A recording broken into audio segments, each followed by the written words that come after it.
I no longer have rapport with neighbors.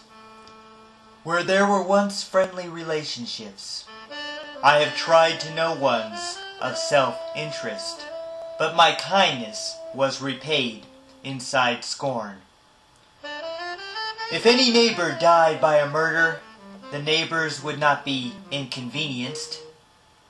The house works without input from neighbors, evolving a neighborless lifestyle. The psychological implications of hyper-individualism are the iPods can replace the friendships that once was filled by loving our neighbor. We disregard Abraham and Sarah, or the virtue of hospitality amplified in Jesus' ministry, befriending a Samaritan woman. We disrespect the Good Samaritan. Instead, we distrust and dehumanize, not sharing declarations of beliefs to those who live close or even next door. Unless crazy stalkers, we ignore them. Unless they kill our pet, we ignore them. Unless they are drummers or have loud kids, the talk is to express unhappiness. Most do not care if they shiver in fear when bad news or demise is delivered. These days, we offer no reassurance. These days, we only care about ourselves. Little lives are not to be disrupted by the real dividing lines never crossed. I have seen my neighbors saunter on by, but I do not say a word to reach them. I give my neighbors nothing but silence, as they give to me that numbing feeling, covering like radioactive core, creating more fissile material. A neighbor's smiling face has left my world to disappear into masses of gas. Millions of astronomical objects explode from my thermonuclear soul. No one has the time for a reaction, lacking neighborhood Christian innocence. We, visible losses with our hands, grieve in our own lives, lacking block parties. I have stopped running into my neighbors, who are objects not to be remembered.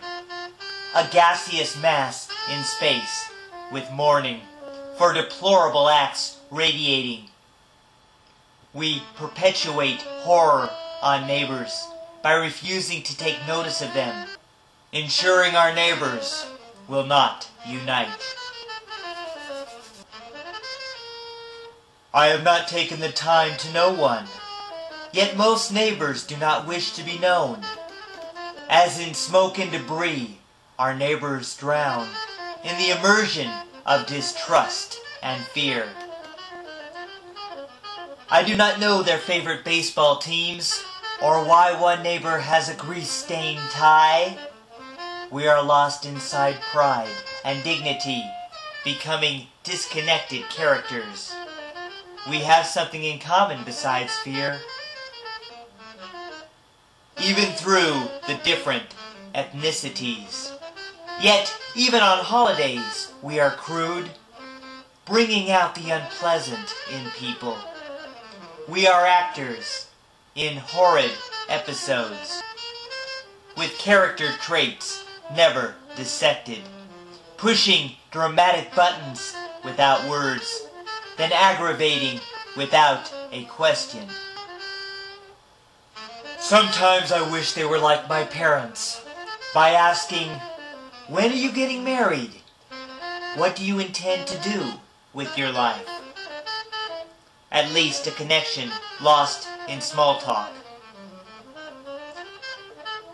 I want to offer them extra turkey. Loving neighbors should be patriotic.